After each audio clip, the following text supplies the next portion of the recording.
Atomic Mass Games giving us that sweet, sweet Wave 11 info. Let's check it out.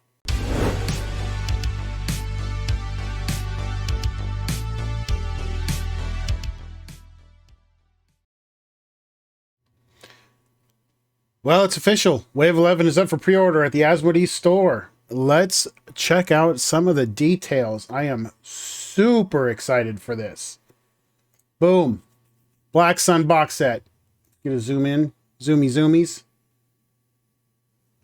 Black Sun Enforcers. Looks like you get the standard unit there. Back of the box says you get 7 minis, 2 unit cards, 3 command cards, 8 upgrade cards, 10 assorted tokens, and 1 insert sheet. Compatible with Empire and Separatists. Black Legion looks pretty cool. You get your leader. Looks like you're heavy, and you get 5 troopers in there. Enforcer miniatures with 1 Vigo, and 1 commander. Pretty cool. Looking forward to it. Good addition to either force, I would assume. I mean, the whole point of this is to not only introduce the new Shadow Collective, but also be able to give some variety in the other armies. As you can see here, not only do you get this with the Shadow Collective, but you also can throw them in an Empire or a Separatist army. So you can start getting some variation in some of those lists. Let's take a look at the actual box set. $69.99 wasn't unexpected. We talking about, there's what you get. So Pike Syndicate, Black Sun, Shadow Collective, and Maul in 2 different forms. Looks like a good starter box for the Shadow Syndicate. They're gonna AMG also threw in another couple like boxes that I'm going to take a look at here in a second that will allow this box in conjunction with the other box that I'm going to show you to be literally a starting army in case you don't want to buy the 2 existing starter boxes, that being the Rebellion era and Clone Wars era stuff. So in case you purely are interested in doing Mercs or Shadow Syndicate, you can buy this box, which again gives you effectively a squad of each of these. You get your Mando elites, you get your Dark Sun, which is the same box that standalone box that you can buy, and then you get the Pike Syndicate, which again is going to be the same thing. You get your Capo and then your Pikes. I'm venturing to guess that the Pike box is going to be the same box you get here. We can take a look at that real quick while we're talking about it. So yeah, it's the same box. It looks like the Shadow Collective is going to be like your core stuff if you are interested in this. The cool thing about the Pikes, and that's already been disclosed, is you can run them in all 4 existing armies as well as the Shadow Syndicate itself. So looks like it's going to be pretty legit. Now, this is the box that I was talking about in particular. This is cool because this effectively is all the tokens, gauges, etc. that you would get in a starter box in its own standalone essentials box. So you get your movement gauges, you get all your condition tokens, you get your round counters, you get your unit ID tokens. They did change the victory tokens to looks like the Medal of Yavin here instead of the original tokens that you get in the starter boxes. It makes sense. It's kind of it's more neutral versus the faction specific ones you get in the starter boxes. But in addition to all these tokens, you also get your range rulers, and you get your 3 movement tokens, and you get your corner deployment markers and dice. You get a full set of dice. So it's literally everything that you would normally get in a starter box minus the starter box minis. So this, in conjunction with the Syndicate or the Shadow Syndicate starter box, would be the same price. So looking here at $30 and the other one at $70. So $99.99 gets you an army starter box. Now the difference there is where you get the Shadow Syndicate standalone. In one of the existing starter boxes, you get two factions, that in Empire and Rebels, or Separatists and clones.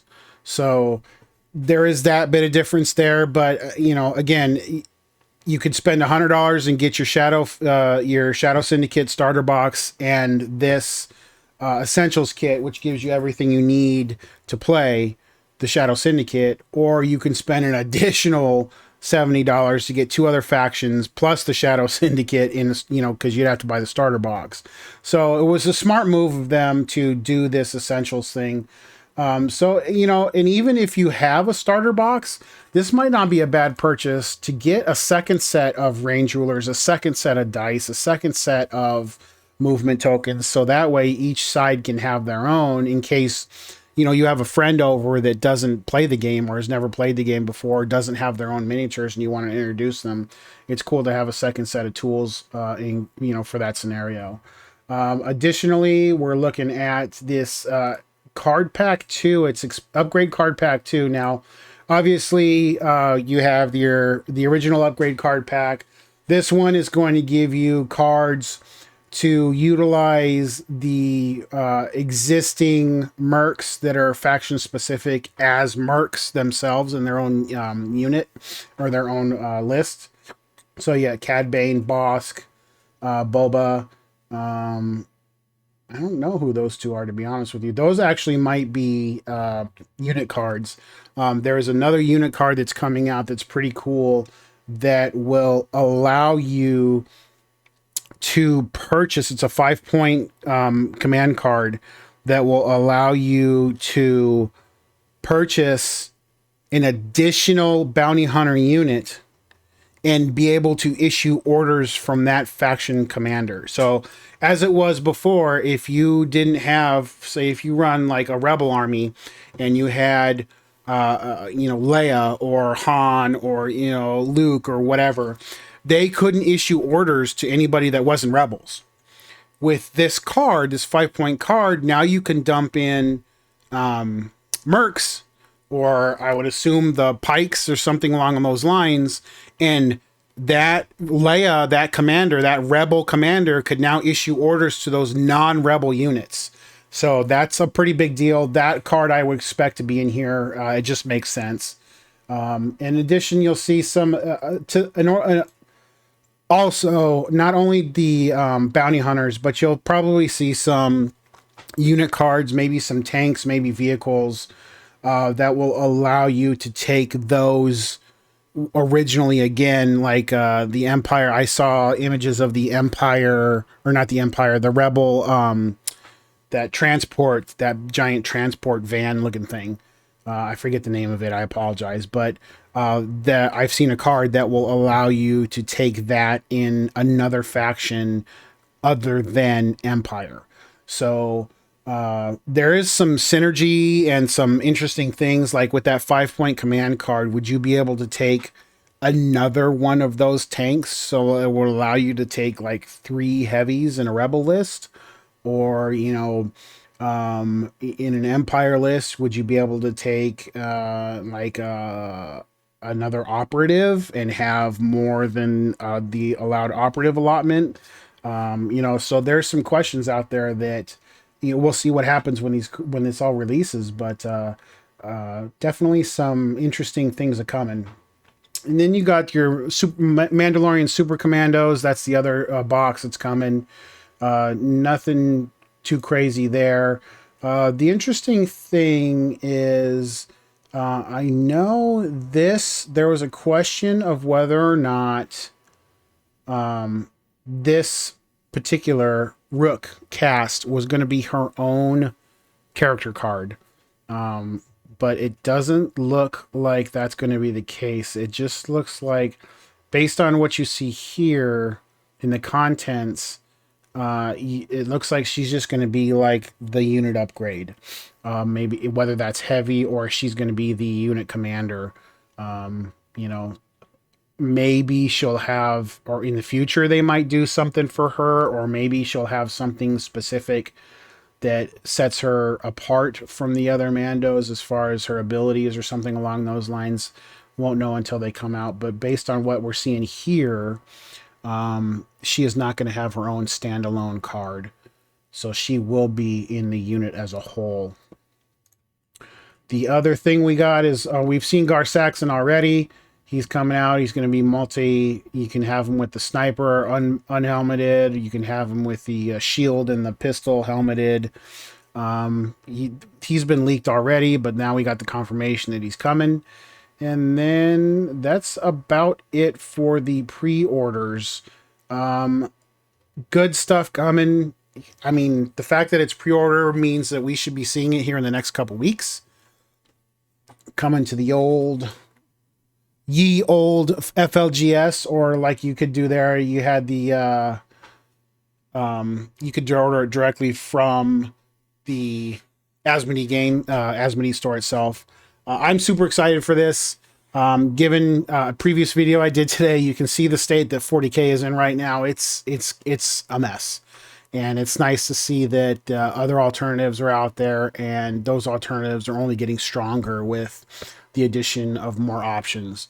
So now you're talking about, as those boxes come out, you have not only additions to the existing 4 factions that we have in Legion, but now you have a 5th faction that you will be able to choose from. So the whole meta of Legion is going to shift with these releases, and it's something that we've been looking forward to, and I'm excited to see what comes out of all this. In addition to those releases, don't forget that we have the sub-faction stuff coming too. So you got the 501st, you got the Blizzard Force, you got the Rebel Hoth list coming. So you've got some other cool stuff. And then down the way, further from that, AMG has also confirmed that we got Wookiees, standalone Wookiee list coming, Ewoks. So lots and lots of stuff coming for Legion.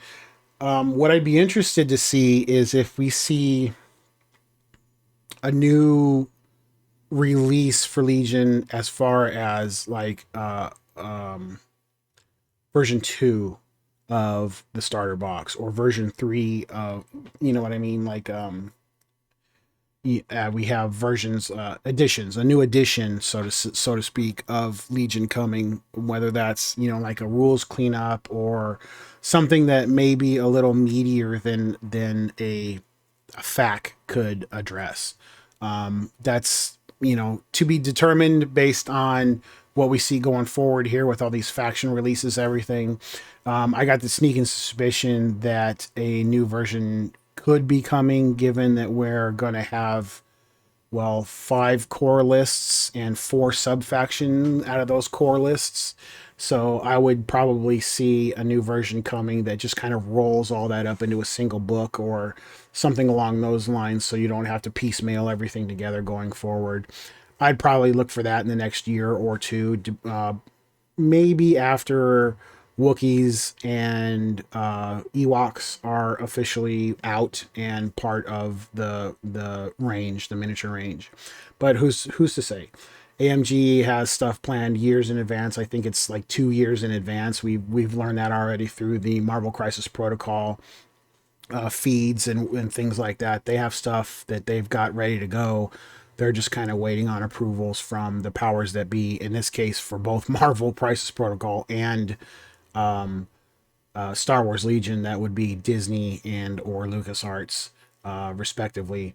So once they give the green light and the Anominy Patrice, then it's go to town. So we'll see what happens. Again, stuff to look forward to. New things that expand existing universes is always a good thing, I think. It's about time for Legion because, as I've stated in previous videos, although the game is super fun, it was starting to get kind of stale because there's only so many ways you can build lists for 4 factions. So the introduction of the 5th and then the ability to use those 5th faction entries in the other 4 armies is going to just kind of blow up the meta, and we'll see what happens with when that's all said and done. If you like what you saw today, you know what to do. Please like, comment, subscribe. If you're a Legion player, I would love to hear in the comments below about your thoughts on what's coming. The pre-orders, I think it's pretty strong. Interestingly enough, I thought there might have been a little bit of deviation between the starter box minis.